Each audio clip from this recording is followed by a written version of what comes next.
परळी शहरातील सहदेव सातभाई या व्यक्तीला मारहाण झालेली आहे आणि या मारहाणीनंतरही परळी शहरातील पोलीस गुन्हा दाखल करत नव्हते। त्यानंतर या सहदेव सातभाई यांनी न्यायालयात जात न्यायालयाकडून ऑर्डर मिळवलेली आहे का जे आरोपी आहेत त्यांना मारहाण करणारे राजाभाऊ फड यांच्या विरोधात गुन्हा दाखल करावा। आता नेमका या संदर्भात आता संभ्रम निर्माण होत आहे। हे राजाभाऊ फड नेमके कोणते?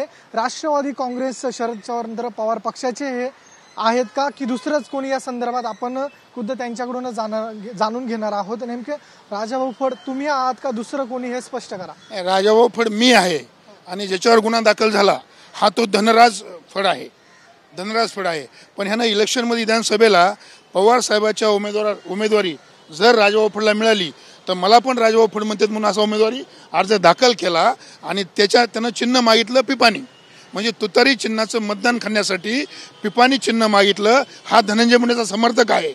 हे धनंजय मुंडे समर्थक आणि याच्यावर धनंजय मुंडेच गुन्हा दाखल होतील नव्हता। ह्याच्यामध्ये हा धनराज आहे, राजाभाऊ नाही। जे आता नाव येत आहे राजाभाऊ फड यांनी सहदेव यांना मारहाण केली होती ते हे असल्याचं तुम्ही म्हणताय आणि यांच्यावर गुन्हाही दाखल होत नव्हता। का ते धनंजय मुंडेचा समर्थक आहे। तिथले जे आता मंत्री आहेत अजितदादा गटाचे मंत्री धनंजय मुंडे त्यांच्या गटाचा हा माणूस आहे।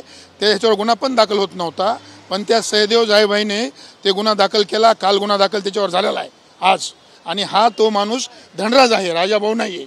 ह्या धनराज नावानं मला राजाभाऊ म्हणतात म्हणून इलेक्शनमध्ये फॉर्म भरण्यासाठी ह्या राजाभाऊ नावाने ह्यानं बनावट कागदपत्र तयार करून विधानसभेला फॉर्म भरला आणि पिपाणी चिन्ह मागितलं होतं। का तर तुतारीचे मतदान खाण्यासाठी पिपाणी आणि तुतारी सारखं असल्यामुळं ते आणि धनंजय मुंडेला फायदा व्हावा म्हणून हे असं घडलेलं आहे। तर मी या प्रकरणात मी एवढीच सांगतो की माझी मागणी आहे, हे धनंजय मुंडेचा समर्थक असून धनंजय मुंडेंनी चे समर्थक असेच पळीमध्ये गुंडगिरी दादागिरी करून लोकांना मारतात, तर धनंजय मुंडेंनी स्वतःची नैतिक जबाबदारी स्वीकारून मग ते अनेक प्रकरण पळीमध्ये 10 झालेले मर्डर आहेत। किशोर फड, संगीत डिगोळे, काका गर्जे, महादेव मुंडे, आंधळे, आता झालेले आता हे आज झालेला गुन्हा दाखल झालेला सहदेव सातभाईचा ह्या धनराज फडवर हे सगळे धनंजय मुंडे समर्थक आहेत। त्यासाठी धनंजय मुंडेंनी आपल्या पदाचा राजीनामा देण्याची मागणी मी आज तुमच्या मीडियाद्वारे मार्फत करीत आहे।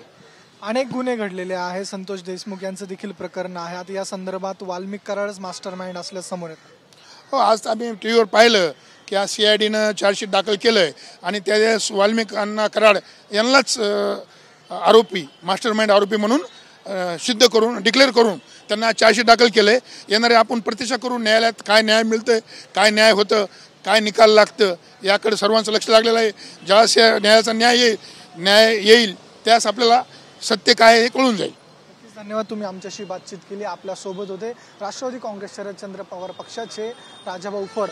मात्र हे फड जे सहदेव सातभाई आहे यांना परळी शहरामध्ये मारहाण झाली होती, त्यांना मारहाण करणारं धनराज असल्याचं त्यांच्याकडून सांगण्यात येत आहे।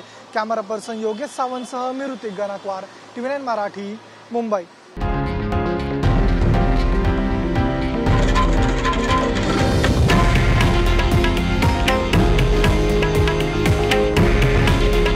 हे आहे देशातील नंबर 1 न्यूज नेटवर्क आणि आपण पाहत आहात TV9 मराठी। काळजी तुमची, हित महाराष्ट्राचं।